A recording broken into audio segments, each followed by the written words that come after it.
evening, everyone. Welcome to part two of Healthy Periods, Happy Hormones live stream. So excited for you to be here. Tonight, we are diving into what to do if your labs are normal, but you've been feeling bad for years. Okay, so maybe this is you. Drop me an emoji if it is. Let me know when you're here. Say hello. So this is a common phenomena. I hear, my doctor keeps on saying my lab tests are normal, but I'm feeling XYZ symptom.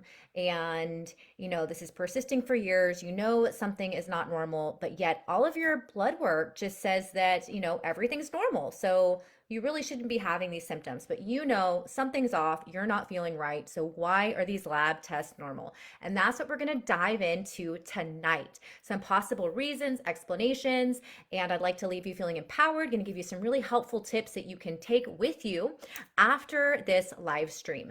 So welcome tonight to everyone. My name is Jenna Longoria. I'm a functional nutrition practitioner. I specialize in women's hormones. And I do this virtually in my online clinic through my one-on-one root cause program, which we're currently in enrollment for now. Exciting times. I love this time of year. All right, so let's dive right into it. We're going to be talking about this, what we can do if our labs are normal, but you're feeling like crap. And I'll have a Q&A at the end. So if you have any questions, just pop them in the comments below, and I'll be looking at those. If they pop up, I don't know why they're not, I can't see them. All right, so let's do it. You ready? Are y'all ready for this?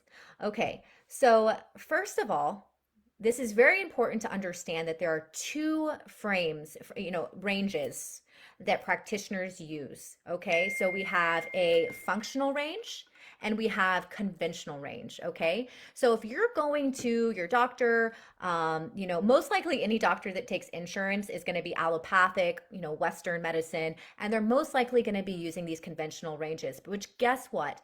They're the aggregate, they're the statistical average of the current US population. Okay. So a lot of us are really sick in the US. I don't know if you got the memo, but a lot of people nowadays, the average person, it's not just the US. I'm not, saying the US is an exceptional case. Conventional ranges is using the statistical average of sick people, really, right?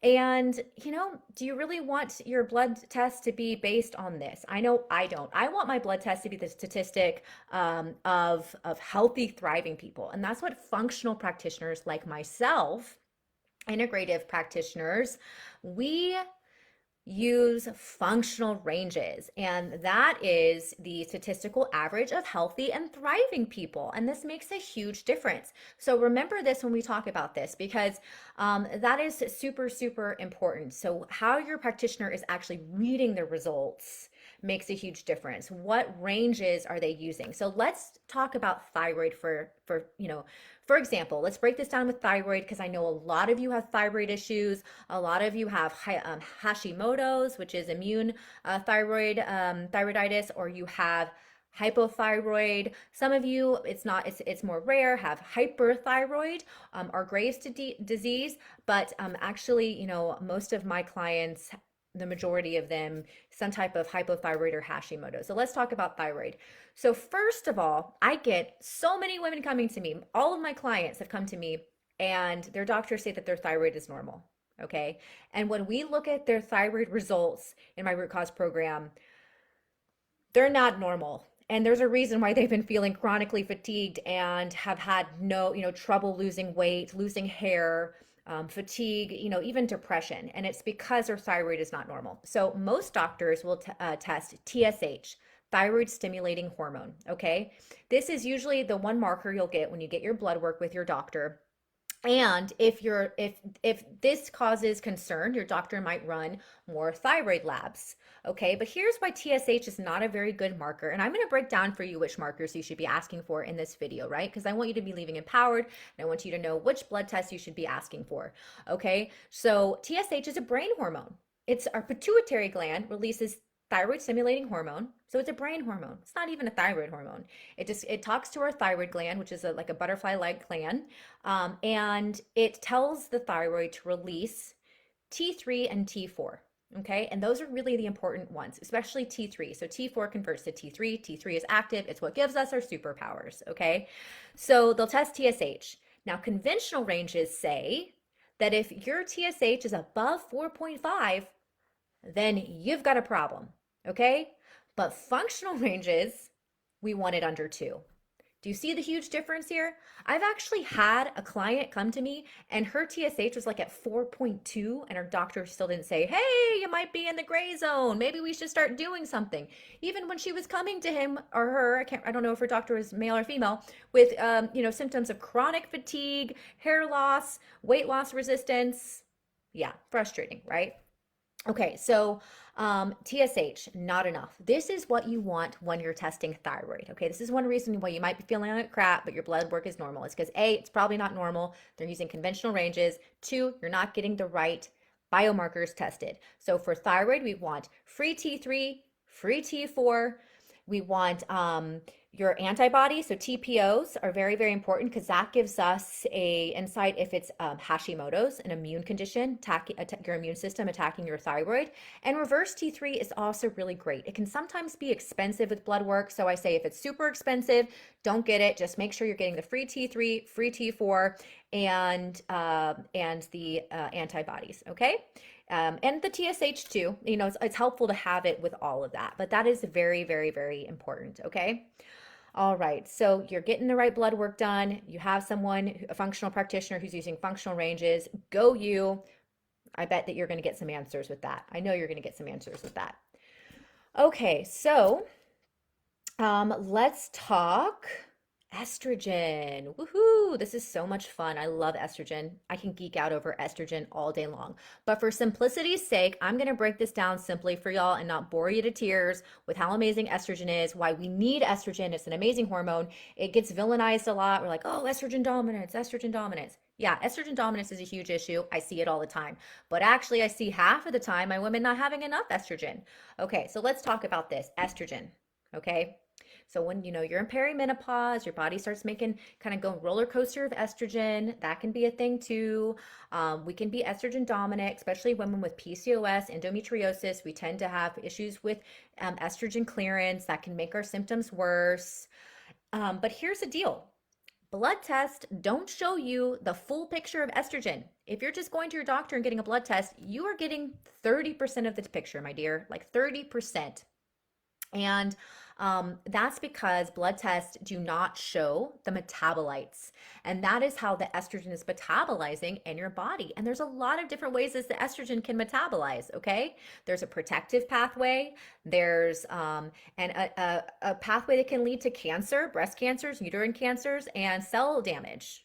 We don't want that pathway. No. So let me give you an example. So I had a client, Penny, and she was reporting of just all of these estrogen dominant symptoms. She had very bad PMDD. So, after ovulation, she started to get really depressed. She was having swollen breasts. She was having mood rage, mood swings and, issues with, just these mood swings were really getting in the way of her life. She was having swollen breasts and a lot of these estrogen dominant like symptoms, but her blood test from her doctor showed that her estrogen was in range. So no problem there, right? When we did the Dutch hormone test, which is the hormone panel that I run on all of my clients in the root cause program, we discovered that her estrogen was far, far from okay. So yes, it was in range, her overall static estrogen range, which we would see on a blood test, but the way it was metabolizing, the majority of it was going down the 4-hydroxy pathway, which is very the one that I said is the bad news bears one that can cause cell damage, even lead to cancer if left unchecked. And then another one was going down another pathway, the 16-hydroxy. And if too much goes down this pathway, then it can cause swollen breasts and mood swings. All right. So these were the symptoms and depression that she was having. So it was metabolizing. That's called a phase 2 detox, is a phase 1 detox block, okay? And she had that. It was not metabolizing correctly at all. Then with Penny, so we addressed that. We're like, okay, well, your estrogen is not metabolizing appropriately. I put her on a protocol in order to address this so she could metabolize her estrogen better through the body and could go down the protective pathway. Then on her gut test, because yep, phase 3 estrogen detox is on your gut test. So you have to do a gut test to see all of the phases of estrogen, okay? To make matters worse, her gut test showed me that she had high levels of an enzyme called beta glucuronidase. And this enzyme, what happens is even if your estrogen levels are in range, which hers were, and they're metabolizing through the body and they're neutralized by the liver and they're put in the colon so they can leave the body through your poop, because yes, your estrogen needs to be exited, it needs to exit every day. It's a use it or lose it hormone. You need to make it, you make it in the body, and then you poop it out, right? So it was in her colon, and beta glucuronidase, high levels of that prevent the estrogen from leaving the body. So think about the estrogen, it's floating through your body, it's put in your colon, it's in a little like box with a bow on top, and it's really beautiful, ready to leave the body when you go to the bathroom. What beta glucuronidase does is it unwraps that bow and the estrogen goes whoo, and it just circulates back in your bloodstream, causing estrogen dominant like symptoms. You're literally being poisoned by your endogenous hormones.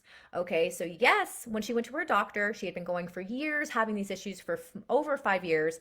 They said your estrogen is in range. When we found out, in fact, it was not. We found out on the Dutch test that her estrogen was not metabolizing well. And we found out that on her gut test that it wasn't leaving her body. So when we addressed this, guess what? PMDD went away. Now she reports just 1 or 2 days before her period, she gets a little bit of PMS, nothing big. She just makes sure to have more alone time, and not like the 2 weeks it was ruling her life before. Her swollen breasts have gone away. Her headaches have gone away. She's feeling like a brand new woman just because we ran the right test and we looked into estrogen. Okay. Another one, cortisol. I love the cortisol. So cortisol is your stress hormone. It's made by the adrenals. Okay, so you hear a lot of people say stress hormones, oh my gosh, cortisol. We all think the problem is too much cortisol, right? But actually, if you make too much cortisol for too long, then your body actually can't make any more cortisol. And it's something called, you probably commonly heard it called adrenal fatigue. Technical name is HPA axis dysfunction, but we don't need to get technical up here. Let's just call it adrenal fatigue. So what happens is if you get your cortisol by blood, that's worthless. Cortisol is one that you can't measure by blood, okay?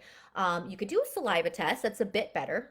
And you'll usually do 4 markers throughout the day: morning, when you first wake up, about an hour after, afternoon, and evening before bed, okay?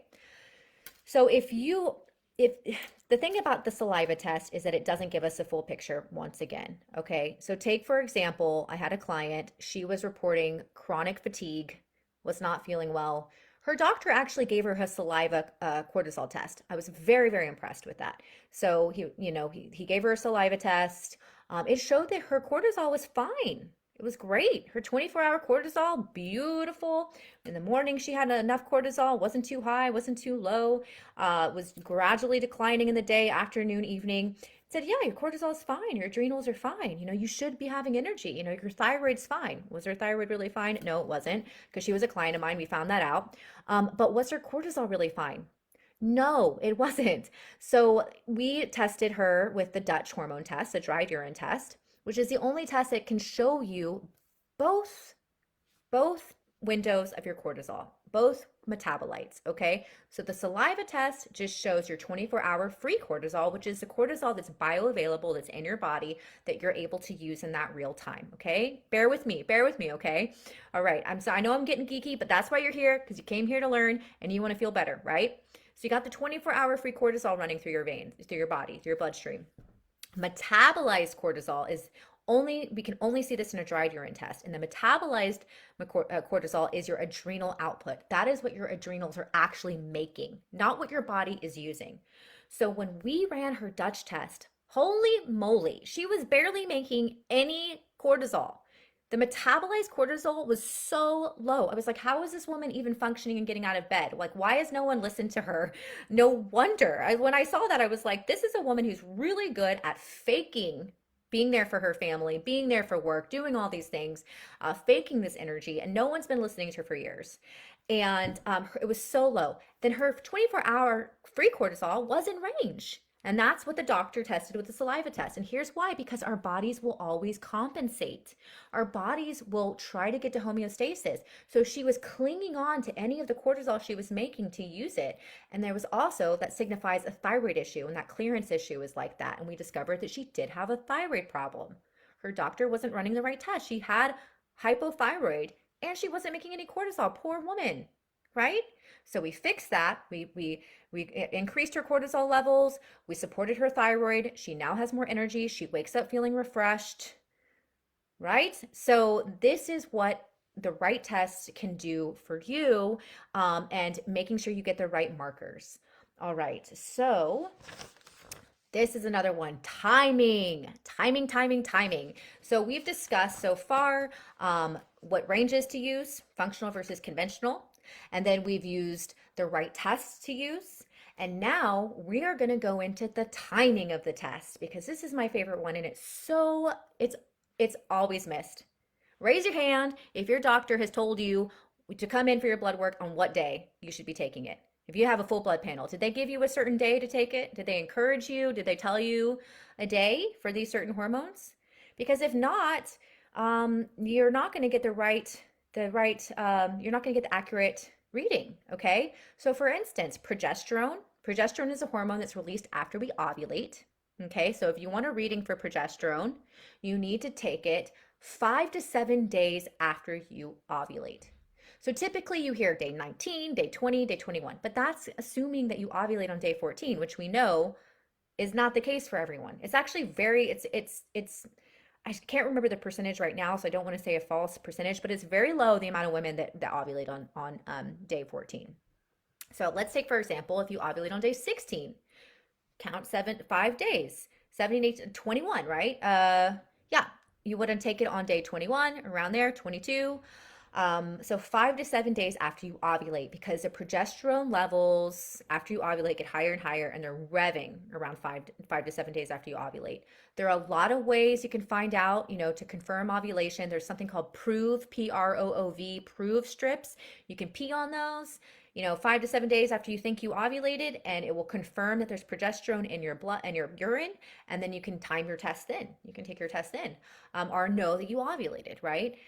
FSH, follicle stimulating hormone, and luteinizing hormone, LH, we want to test those around days 3 to 5, okay, for accurate readings. And thyroid. Did you know that you should be fasting when you take your thyroid? Did you know that you should not be taking your thyroid medicine the morning of before you get your thyroid tested? Yeah, so you want to be fasting. You want to skip the thyroid medicine that morning. You take it after you've tested. 7 to 9 in the morning is the best time for your thyroid test. And it's best to take in the first week of your menstrual cycle or the last week of your menstrual cycle, right? So that's going to make a huge difference in your results, because if you've eaten, your thyroid stimulating hormone is going to be it's going to suppress your thyroid stimulating hormone.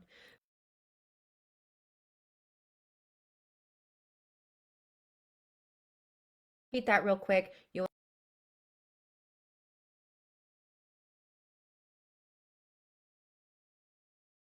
and first week or last week of menstrual cycle. Okay. So that is the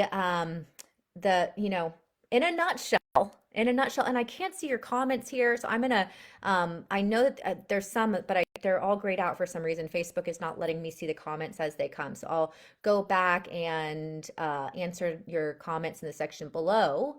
But I hope that this has been inspiring for you, and I hope that you learned some new things today to take with you, so you can advocate for yourself when you're next at your doctor's or with your practitioner, or ordering your blood work online, and then knowing that blood work really is just a small piece of the puzzle, which is why in my root cause program, I use a Dutch hormone test, which is a urine metabolite test, and a GI map, okay, which is a comprehensive stool test, because you cannot have healthy hormones without a healthy gut. Let me repeat, you cannot have healthy hormones without a healthy gut. I did it one more time for the people in the back, okay? And that's why in the root cause program, I always start with a gut test. Speaking of, enrollment is currently open. I'd love to have you. I'm putting the link in this video here so you can apply. Once you're finished with that application, it will prompt you to book your free discovery call with me. Hey, we get a chat. It will be fun. We'll talk about your health goals, your health vision. So thank you so much for being here tonight. Lovely to chat with you all. Enjoy the rest of your evening and talk soon. Bye.